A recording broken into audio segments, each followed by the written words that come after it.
सुबह सुबह अनीता काम पर जाने लगी तो उसकी हिम्मत नहीं हुई। उसे बहुत कमजोरी हो रही थी, इस वजह से वो उठ भी नहीं पा रही थी। तभी रीमा और नीमा उसके पास आई। क्या हुआ माँ, तुम्हारी तबीयत तो ठीक है? पता नहीं, सिर बहुत भारी है। लगता है कल बारिश में भीग गई तो इस वजह से थोड़ा जुकाम भी है। माँ, आपको तो बहुत तेज बुखार है, आज आप काम पर मत जाओ, हम आपको डॉक्टर के पास ले चलते हैं। नहीं नहीं, आज तो बहुत काम है, चंद्रिका भाभी ने आज जल्दी भी बुलाया था। एक काम करते हैं ना, मैं काम पर चली जाती हूँ, तुम माँ को दवाई दिलवा दो, बस दोनों काम हो जाएंगे। तो फिर ठीक है, मैं माँ को दवाई दिलवाकर उन्हें कुछ खिलाकर तेरे पास ही आ जाऊंगी। हाँ ठीक है, तुम मुझे दवाई दिलवा दो, मैं थोड़ी देर आराम कर लूंगी, फिर तू रीमा के पास चली जाना। रीमा काम पर चली जाती है और नीमा माँ को दवाई दिलवाने। अनीता शहर की बहुत ही पॉश कॉलोनी में काम करती थी, जहाँ पर काफी अमीर और पैसे वाले लोगों के घर थे। घर की लेडीज खुद से कोई काम नहीं करती थी, सब काम के लिए अलग अलग काम वाली आती थी, जिनमें से एक अनीता भी थी। रीमा काम पर जाती है तो थोड़ी देर बाद नीमा भी दवाई दिलवा कर आ जाती है। मैम साहब, ये दूध की मलाई फेंक दो। फेंक दो? हाँ, क्या करना है, रखकर बेकार ही रखिए। ठीक है मैम साहब। भैया 1 मिनट रुकना। क्या हुआ रीमा, तुमने मलाई फेंकने क्यों नहीं दी? मालकिन, इस मलाई से तो आप देसी घी बना सकते हो, ये तो बहुत सारी मलाई है, इसका तो ढेर सारा देसी घी निकल आएगा। क्या देसी घी? मैंने तो घर पर कभी नहीं निकाला, हमारे घर में तो देसी घी बाजार से आता है। हम आपको इस मलाई का देसी घी निकाल कर दे दें, आपको बहुत पसंद आएगा। ठीक है, बना दो, मेरा तो फायदा ही है, मुझे इस महीने देसी घी बाजार से नहीं मंगवाना पड़ेगा। भैया ये मलाई हमें दे दो, हम अभी इसका घी बना देते हैं। रीमा और नीमा वहाँ खाना बनाने वाले शेफ से मलाई ले लेती हैं और किचन में मलाई से घी बनाने लगती है। कुछ देर बाद बहुत ही बढ़िया मलाई का घी निकल आता है। ये देखकर मालकिन चंद्रिका बहुत खुश होती है। इस समय चंद्रिका की एक सहेली उससे मिलने आई होती है। तुमने तो बहुत बढ़िया घी निकाल दिया, हमारे तो जितने भी खाना बनाने वाले लगे हुए हैं सब मलाई को फेंक देते हैं। किसी ने भी हमें ये सलाह नहीं दी कि इतना रोज का दूध आता है, इतनी मलाई जुड़ती है तो हम इसका घी बना ले। तुम दोनों ने बहुत बढ़िया काम किया है। घी में कितनी अच्छी खुशबू आ रही है, तुम दोनों ये घी कैसे बना लेती हो? आंटी जी, ये घी बनाना हमने अपनी माँ से सीखा है। अरे अनीता को तुम जानती हो ना, ये अनीता की दोनों बेटियां हैं। अनीता की तबीयत ठीक नहीं चल रही, इसलिए आज ये काम पर आई थी। वो तो रामू मलाई को फेंक रहा था तो इन दोनों ने देख लिया और देखो इस मलाई का घी बना दिया। मेरे घर पर भी मलाई बहुत खराब होती है, मैं खुद ऐसे ही फेंक देती हूँ। तुम एक काम करो, शाम को मेरे घर में भी घी बना दो। वैसे भी मैं बाजार से घी ऑर्डर करने वाली थी, घर पर बनवाऊंगी मलाई का तो मेरे हस्बैंड बहुत इम्प्रेस होंगे। मेरे ससुर जी को तो इन सब चीजों की बहुत आदत है। ठीक है आंटी जी, हम आ जाएंगे, आप अपने घर का पता बता दो कहाँ है। मालकिन चंद्रिका की सहेली रीमा नीमा को अपना घर बता देती है। वो चंद्रिका के घर से थोड़ी दूरी पर ही रहती थी। चंद्रिका का काम खत्म करके रीमा नीमा चंद्रिका की सहेली उषा के घर पहुंच जाती है। उषा उन्हें अपनी इस रसोई में ले जाती है और रीमा नीमा दोनों घी निकालने लगती हैं। अब ये बात जब उस कॉलोनी की बाकी कोठियों में रहने वाली चंद्रिका की बाकी सहेलियों को पता चलती है तो वो भी रीमा नीमा से घी निकालने के लिए कहती हैं। रीमा नीमा की इस काम से बहुत कमाई होती है। माँ देखो, आज हमने अरुणा आंटी के घर घी निकाला, उन्होंने हमें 200 रुपए दिए। अच्छा, ये तो बहुत अच्छी बात है, इन पैसों को तुम दोनों संभाल कर रखो। माँ, हम तो उस कॉलोनी में घी वाली बहनों के नाम से फेमस हो गए। कॉलोनी की सब आंटी जो थी सारी मलाई फेंक देती थी, उनके खाना बनाने वाले उनको ये चीज कभी बताते ही नहीं थे कि मलाई का मक्खन और घी बना लो। अब तो सबने घर में मलाई जोड़कर रखनी शुरू कर दी है, बहुत सारी मलाई इकट्ठी होती है माँ सब घरों में। हाँ, मुझे तो ये बात पता थी, पर मैंने कभी बोला ही नहीं। ये तो तुम दोनों की समझदारी है कि तुमने उन्हें कह दिया, और आज उनकी इतनी सारी मलाई भी नहीं फिकती और उनका घी भी निकल आता है। अब तो मुझे नहीं लगता कि कोई बाजार से घी मंगवाता होगा। अनीता जो सोच रही थी वैसा ही हुआ। कॉलोनी की सभी औरतों ने अब बाजार से घी लेना बंद कर दिया, क्योंकि उनको घर बैठे ही इतना बढ़िया ज्यादा मात्रा में घी मिल जाता था। क्या हो, तुमने आज घी क्यों नहीं लिया? तुम तो अक्सर घी ले जाती हो। नहीं, सामान में घी नहीं लिखवाया, और वैसे भी अब भूल जाओ मदन भैया कि तुम्हारी दुकान से कॉलोनी की कोठियों में घी जाने वाला है। क्यों, हमेशा तो 4-4, 5-5 किलो घी जाता है, अब क्या हो गया? तुम नहीं ले जा रही हो तो कोई और ले जाएगा, मेरा तो काम बेचना है। कॉलोनी के घरों में रीमा और नीमा नाम की वो जो 2 बहनें हैं ना, वो घी निकाल देती हैं। इस वजह से सबको उनके हाथ का घी पसंद आता है। सब अब घर में मलाई इकट्ठी करके रखने लगे हैं। रीमा नीमा बहुत बढ़िया घी निकाल देती हैं। अच्छा, तो ये बात है। दुकानदार ये बात सुनकर गुस्से में आ जाता है क्योंकि कॉलोनी के घरों में उसकी दुकान से बहुत सारा घी जाता था। अचानक से सब घरों ने घी लेना बंद कर दिया तो उसकी कमाई कम हो गई। कुछ दिनों बाद चंद्रिका ने रीमा नीमा को एक बार फिर से घी बनाने के लिए बुलाया। रीमा नीमा, तुमने जो घी बनाया था वो तो खत्म हो गया, मलाई और इकट्ठी हो गई है। रामू तुम्हें और मलाई निकाल कर दे देगा, आज घी बना जाओ। जी मालकिन, हम बना देते हैं। रीमा नीमा रसोई में जाती हैं। वहां पर शेफ रामू फ्रिज में से मलाई निकाल रहा था। उसके हाथ में एक छोटा सा कटोरा था। ये रही मलाई, तुम दोनों इसका घी बना दो। इतनी थोड़ी सी मलाई पर मलाई तो बहुत सारी इकट्ठा होती है, इसका तो बहुत जरा सा घी बनेगा। जितनी है उतना बना दो, ज्यादा सवाल मत किया करो। मैं भी यहाँ पर ज्यादा सवाल नहीं करता, नहीं तो मालकिन गुस्सा होती है। शेफ वहां से बाहर चला जाता है। रीमा नीमा घी बना देती है और उस दिन घी बहुत थोड़ा सा निकला।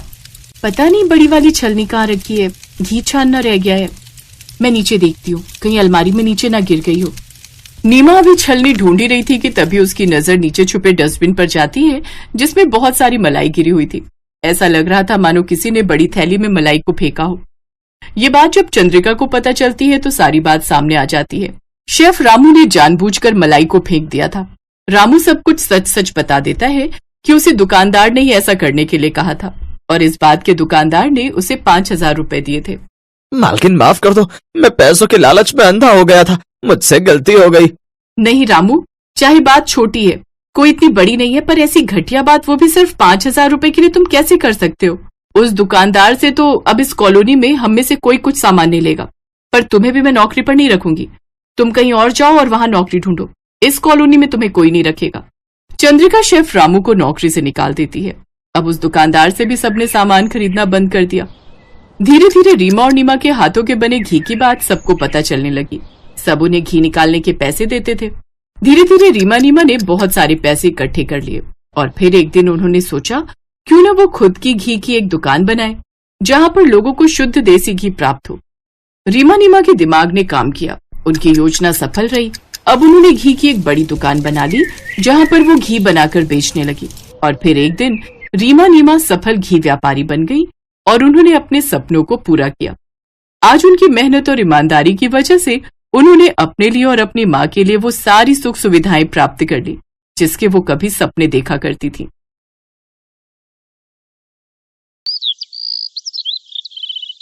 कहते हैं बहनों के बीच में प्यार का अटूट रिश्ता होता है, लेकिन ये कलयुग है और कलयुग में तो प्यार पैसा देखकर ही किया जाता है। ऐसे ही एक गांव में एक गरीब किसान के घर 3 बेटियां पैदा हुई थी।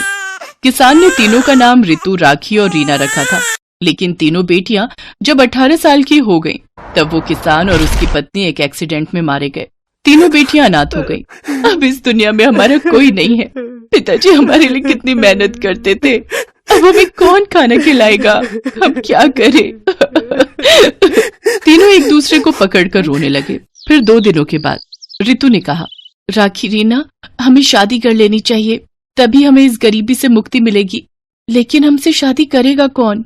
हम तो दहेज भी नहीं दे सकते। तो क्या हुआ, आजकल के लड़के लड़की देखते ही फिदा हो जाते हैं। बस अमीर लड़कों को प्यार के जाल में फंसाकर शादी कर लो, बात खत्म। लेकिन रीना को ये बात पसंद नहीं आई। उसने कहा, नहीं नहीं, किसी और के भरोसे क्यों रहना है, हम खुद करेंगे कुछ। तू पागल है क्या रीना?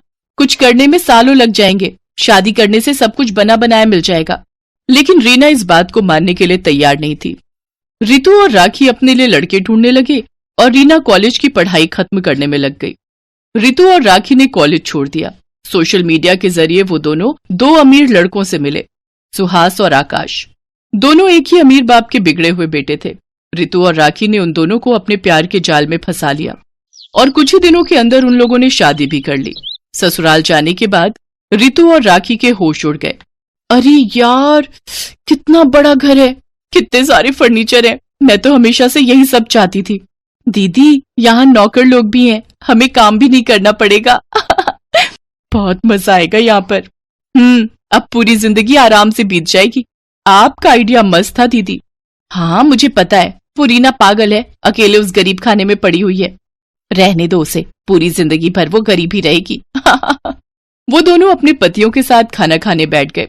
खाने में चिकन, मटन, पनीर सब कुछ था। रितु और राखी ने पेट भरकर खाना खाया। उधर गरीब झोपड़ी में रीना चावल में पानी मिलाकर खा रही थी। घर में वो बिल्कुल अकेली थी। उसकी आंखों से आंसू टपक रहे थे। आज पहली बार मैं इस घर में अकेली हूँ। पता नहीं वो दोनों अभी क्या कर रहे होंगे। हे भगवान, वो दोनों बस खुश रहे। खाना खाने के बाद वो पढ़ाई करने बैठ गई। अगले दिन वो कॉलेज गई। प्रिंसिपल ने उससे कहा, रीना, तुमने 2 महीने से कॉलेज की फीस नहीं भरी, कब भरोगे पैसे? माफ कर दीजिए सर, मेरे माता पिता का देहांत हो चुका है, इसीलिए नहीं भर पाई। ये सब बोलकर कोई फायदा नहीं होगा। फीस भरो, नहीं तो निकल जाओ इस कॉलेज से। प्रिंसिपल ने रीना को धक्के मारकर कॉलेज से निकाल दिया। रीना को बहुत दुख हुआ। हे भगवान, मैं तो पढ़ाई करके अपना करियर बनाना चाहती थी। क्या इस दुनिया में पैसा ही सब कुछ है? रीना काम ढूंढने लगी, लेकिन किसी ने उसे काम नहीं दिया।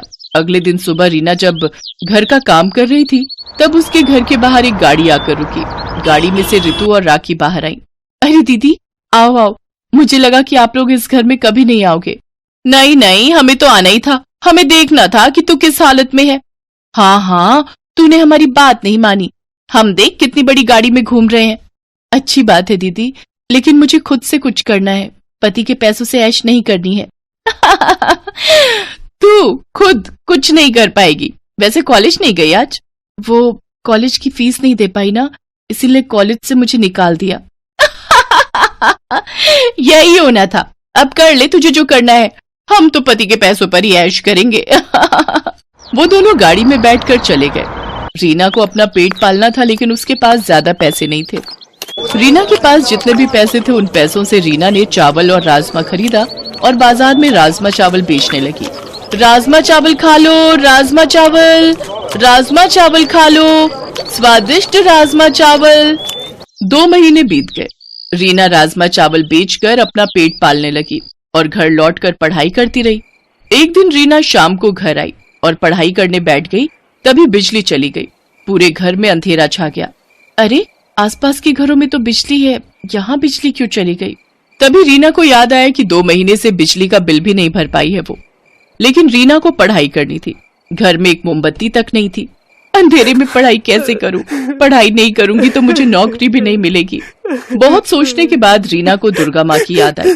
गांव में दुर्गा माँ का एक मंदिर था। मंदिर तो छोटा सा था, लेकिन मंदिर में हमेशा एक बल्ब जलता रहता था। रीना किताबें लेकर मंदिर चली गई। दुर्गा माँ की मूर्ति के सामने बैठकर बल्ब की रोशनी में वो पढ़ाई करने लगी और पढ़ाई करते करते रीना वहीं सो गई। सुबह उसकी नींद खुली तो उसने देखा मंदिर का पुजारी वहां बैठकर पूजा कर रहे हैं। पुजारी जी, आप कब आए? थोड़ी देर पहले आया हूं बेटी। तुम सो रही थी, इसीलिए मैंने तुम्हें नहीं जगाया। लेकिन तुम यहाँ किताबें लेकर पढ़ाई क्यों कर रही हो बेटी? रीना ने उनसे सब कुछ कहा। पुजारी ने सब कुछ सुना और रीना से कहा, ठीक है बेटी, अब से तुम मंदिर में ही रहकर पढ़ सकती हो। यहाँ मैं तुम्हारे पढ़ने और खाने का इंतजाम कर दूंगा। तुम बस पढ़ाई करो और दुर्गा माँ को मन ही मन बुलाओ। दुर्गा माँ तुम्हें निराश नहीं करेंगी। रीना घर छोड़कर मंदिर में ही रहने लगी। उसने राजमा चावल बेचना छोड़ दिया और अपना पूरा वक्त पढ़ाई पर देने लगी। उधर उसकी दोनों बहनें ऐशो आराम से जिंदगी बिता रही थी। उन्हें किसी भी चीज की कमी नहीं थी। लेकिन एक दिन रितु के साथ सुहास का किसी बात को लेकर झगड़ा हो गया। आकाश ने सुहास से कहा, भैया, रितु और राखी के चोचले दिन ब दिन बढ़ते जा रहे हैं। हाँ, वही तो देख रहा हूँ। कुछ करना पड़ेगा। इन दोनों को हमारी जिंदगी से निकाल देते हैं। हमें तो कोई भी लड़की मिल जाएगी। तूने ठीक कहा आकाश। अब रितु से मन उठ गया मेरा। मुझे भी अब राखी पसंद नहीं आ रही है। रितु और राखी को आइडिया भी नहीं था कि उन लोगों के साथ क्या होने वाला है। उसी दिन रीना का इंटरव्यू था। उसने दुर्गा माँ के सामने हाथ जोड़कर कहा, हे दुर्गा माँ, मेरे पास कॉलेज की डिग्री नहीं है। बस मुझे किसी भी तरह ये नौकरी मिल जाए, फिर मैं धूमधाम से आपकी पूजा करूंगी। रीना इंटरव्यू में गई। कंपनी के मालिक ने पूछा, तुम्हारे पास तो कॉलेज की डिग्री नहीं है, तुमने कॉलेज खत्म ही नहीं किया, तुम्हें हम ये नौकरी क्यों दे भाई? सर, मैं गरीबी की वजह से कॉलेज खत्म नहीं कर पाई, लेकिन बड़ी मेहनत से पढ़ाई पूरी की है। आप मुझसे कोई भी सवाल पूछ लीजिए। कंपनी के मालिक ने प्रश्न पूछा और रीना ने सभी का सही उत्तर दिया। उसे नौकरी मिल गई। उसकी आंखों से खुशी के आंसू टपकने लगे। उसने अपने दम पर गरीबी से मुक्ति पाली। उधर सुहास और आकाश ने 2 नई लड़कियों से शादी कर ली और उन्हें घर ले आए। रितु और राखी चौंक गए। सुहास और आकाश ने उन दोनों को घर से निकाल दिया। रितु और राखी रातों रात फिर से गरीब हो गए। वो दोनों रोते हुए अपने पुराने घर में लौट आए और देखा रीना पुराना घर तोड़कर नया घर बना रही है। अरे दीदी, आप दोनों, क्या बात है? तुझे नौकरी मिल गई बहन। हाँ, तू सही कहती थी बहन, खुद के दम पर ही अमीर होना चाहिए, हम गलत थे। कोई बात नहीं दीदी, अब हम तीनों एक साथ रहेंगे। आप दोनों पढ़ाई शुरू कर दीजिए, बाकी मैं देख लूंगी। तीनों एक साथ रहने लगे। रितु और राखी पढ़ाई करने लगी और उन दोनों को भी नौकरी मिल गई। तीनों ने मिलकर बड़े धूमधाम से दुर्गा माँ की पूजा की और इस तरह तीनों बहनें अमीर हो गईं। Best buddies. Hello friends, Thanks for watching this video. अगर आपको ये वीडियो पसंद आया है तो प्लीज लाइक, सब्सक्राइब, कमेंट्स करें इस वीडियो पर और हाँ, शेयर करना भी ना भूलें। और भी मजेदार वीडियो देखने के लिए नीचे दिए गए बेल आइकॉन को दबाएं। देखते रहिए बेस्ट बडीज।